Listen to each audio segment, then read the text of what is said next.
दुधी भोपळ्याची भाजी जर या पद्धतीने तुम्ही कराल ना, तर घरामध्ये कोणीच म्हणणार नाही की भाजी आज आवडली नाही म्हणून. मुलांच्या डब्यामध्ये दिल्यानंतर मुलंसुद्धा अगदी मिटक्या मारत खातील. इतकी छान आणि चवदार ही भाजी तयार होते. या भाजीची खासियत म्हणजे ही भाजी अजिबात करायला वेळ घेत नाही आणि त्याचबरोबर म्हणजे घरातल्याच जिन्नस वापरून ही भाजी आपण तयार करणार आहोत. 100% टेस्टीच ही भाजी होते. करायला एकदम सोपी. चला तर मग रेसिपीला लगेचच सुरुवात करूया.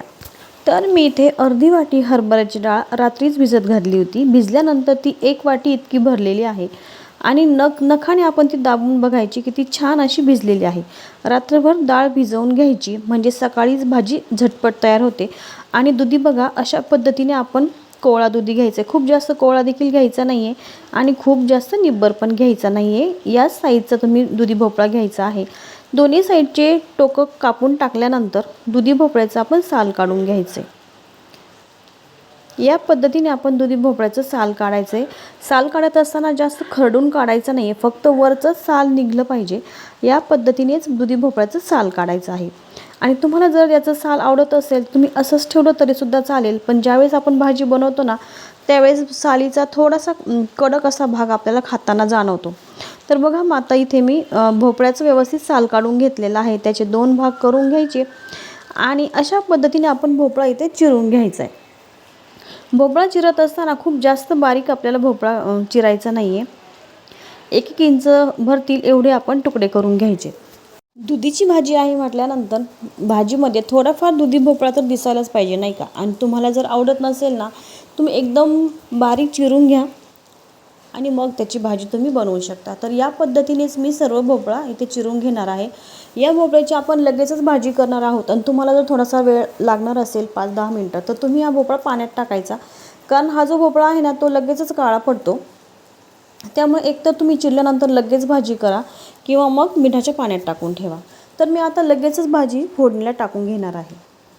सर्व भोपळा चिरून झाल्यानंतर भोपळा आणि हरभऱ्याची डाळ जी की आपण भिजवून घेतली होती रात्रभर ते आपल्याला सर्वात अगोदर शिजवून घ्यायचे.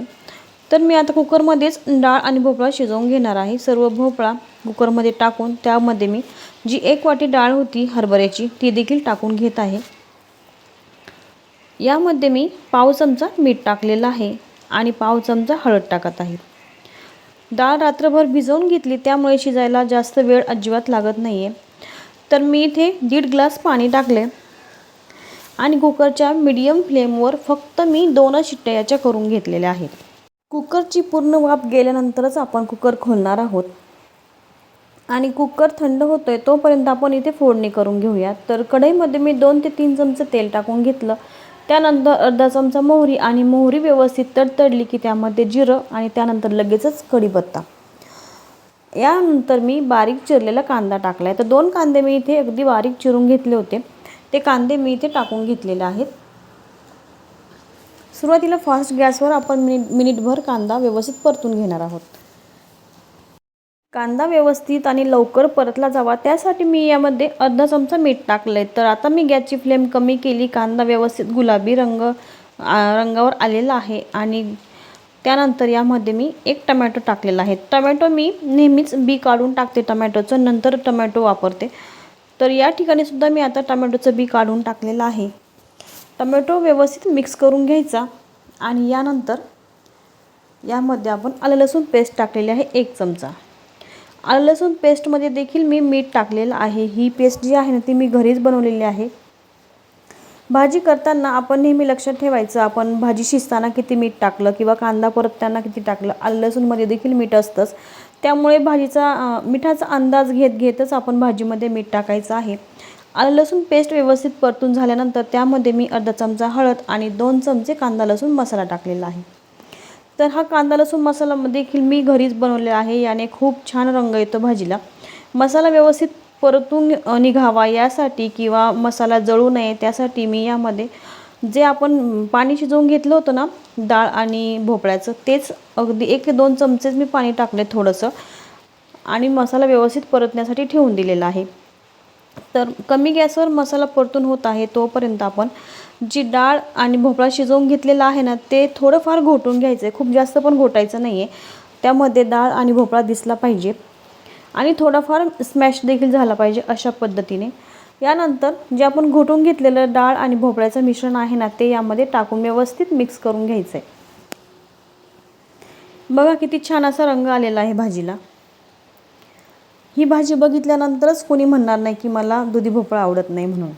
आता ही जी भाजी आहे ना, ती आपल्याला अगदी कमी गॅसवरच 5 मिनिटं शिजवून घ्यायची आहे. यामध्ये तुम्हाला जेवढं हवं त्यानुसार तुम्ही पाणी टाकू शकता. बघा भाजीला व्यवस्थित उकळी आलेली आहे. त्यानंतर आपण हिरवीगार कोथिंबीर टाकली तर तयार झाली इथे बऱ्याच जणांना न आवडणारी, पण आता इथून पुढे आवडणारी दुधी भोपळ्याची भाजी. व्हिडिओ आवडल्यास व्हिडिओला लाईक करा, शेअर करा आणि जर तुम्ही चॅनलवर नवीन असाल तर चॅनलला देखील नक्की सबस्क्राईब करा. पुन्हा भेटूया अशा छानशा व्हिडिओमध्ये. तोपर्यंत धन्यवाद.